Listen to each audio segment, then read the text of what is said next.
The Strategic Defense Initiative. The Star Wars program routinely falsified research data according to military sources at the time. Quote, "We would lose hundreds of millions of dollars in Congress if we did not perform our tests successfully. We put a beacon with a certain frequency on the target vehicle. On the interceptor we had a receiver. The hit looked beautiful, so Congress did not ask questions." The very idea of Star Wars, an umbrella that would shield America from Soviet nuclear warheads, was itself a massive deception. No knowledgeable scientist thought for a minute such a shield was feasible, yet the Pentagon proceeded with this fraud and faked other tests in 1990 and 1991 after the Soviet threat had disappeared. Edward Teller was charged with falsifying test data on Super Excalibur, a nuclear-powered X-ray laser built by Lawrence Livermore Laboratory. The project was canceled in 1992. All the talk about death rays and charged particle beams was little more than an elaborate smokescreen designed to hide the fact that the U.S. was developing a directed energy weapon that uses a high-power microwave pulse. Livermore Labs has been a central participant in SDI since 1982, when Edward Teller, the lab's founder, suggested SDI to Reagan. The father of the H-bomb received 40,000 shares of a laser research company that later defrauded its investors. Dr. Teller tried to sell Alaska on Project Plowshare, the use of 6 thermonuclear weapons to excavate a harbor at Cape Thompson, Alaska. In 1987, Teller returned to Alaska to propose the installation of a laser-like weapon system on the north slope of Alaska. The weapon system Teller was trying to sell was classified and not openly discussed, but the presentations indicated this Star Wars weapon was in fact HAARP. In 1995, Congress killed funding for Star Wars, but HAARP continues as the ultimate SDI radio frequency radiation weapon. The Reagan administration intensified the push into electromagnetic weapons development under Project Sleeping Beauty. A scientist working for the Army's Ballistic Defense Command complained to the House Government Operations Committee that as much as half of the entire SDI budget had disappeared into classified projects. Suddenly there was a threat to this world from some other species, from another planet, outside in the universe. We'd forget all the little local differences that we have between our countries. Perhaps we need some outside universal threat to make us recognize this common bound. I occasionally think how quickly our differences worldwide would vanish if we were facing an alien threat. High-Frequency Active Auroral Research Project, HAARP.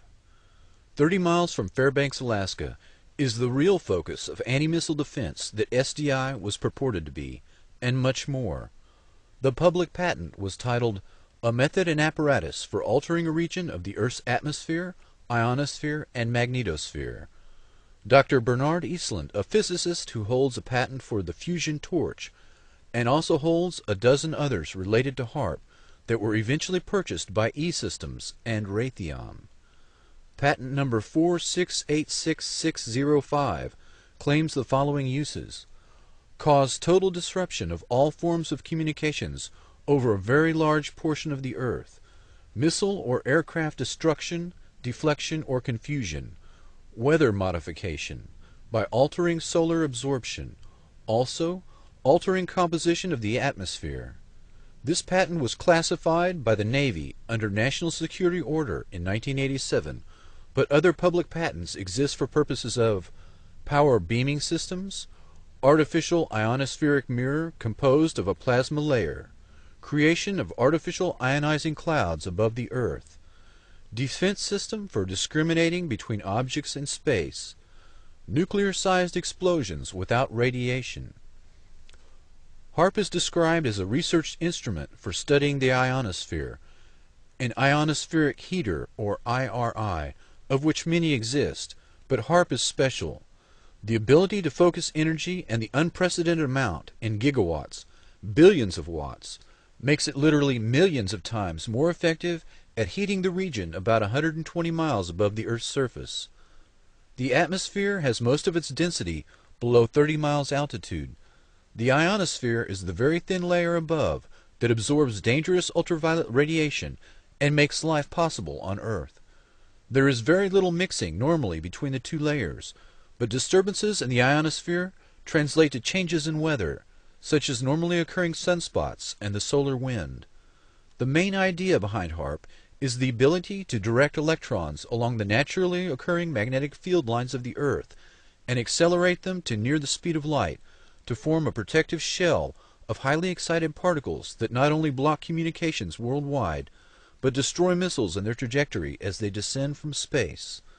The effects can be localized by punching a hole through the ionosphere to superheat an area 30 kilometers in diameter into a plasma shield. Any missile or aircraft would be destroyed that tried to fly through the plasma, which is the fourth state of matter. A hole in the ionosphere above an enemy country could kill by allowing solar radiation to strike the surface unhindered.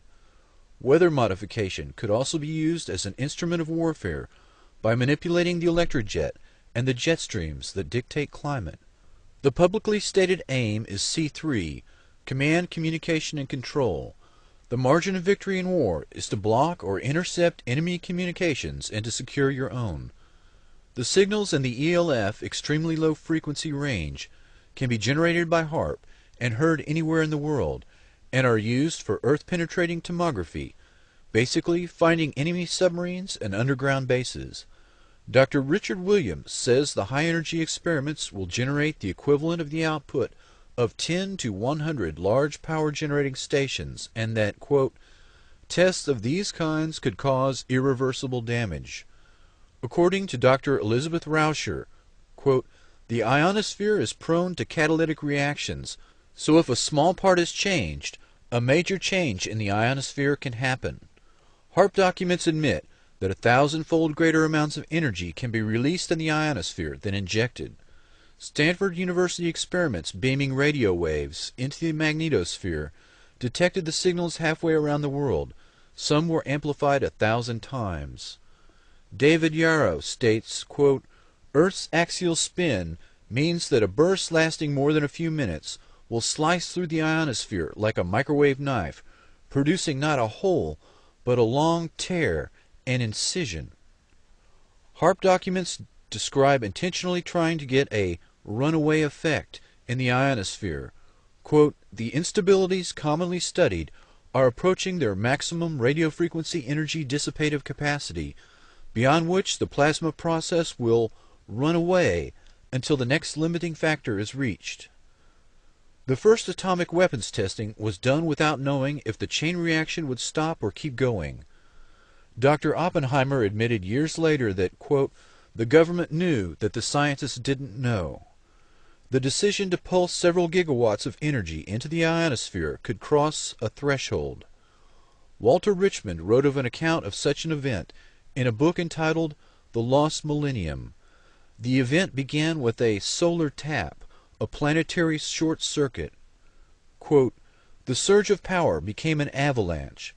At the pole in the vertical plane of the Earth's magnetic field where the winds of magnetism would not rise to blow it out, 1 trillion watt-seconds of energy unleashed their fury on the polar cap in the first flash. Even as it discharged, the ionosphere was recharged from the solar furnace. The first flash became a mighty roar that poured an increased and now steady stream of energy through the now stabilized short circuit. Kilocubit after square kilocubit of frozen wasteland boiled. Watt after watt of ever-increasing avalanched energy lit the polar cap with a glare that had never before been seen. Earth's an electrical motor. When the motor began to run wild, it would increase its rotational speed. Eventually the Earth would explode from increased centrifugal stress. The HAARP project manager describes the experiment of Earth-penetrating capability using frequencies of 10 to 20 Hz pulses per second, or maybe 1 Hz, 1 cycle per second type waves. This range of frequencies are the same dominant frequencies within which the human brain normally operates.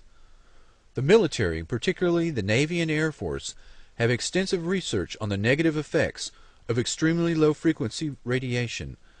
These effects have been well documented, but the government easily deflects public concern by playing down the effects and minimizing the risks. This is the same method used for other military systems, including nuclear weapons tests, LSD experiments, and radiation experiments, all carried out on unknowing subjects under the guise of national security. The environmental impact statement has been falsified as to the true nature of the weapon system, its capabilities, and its possible fallout.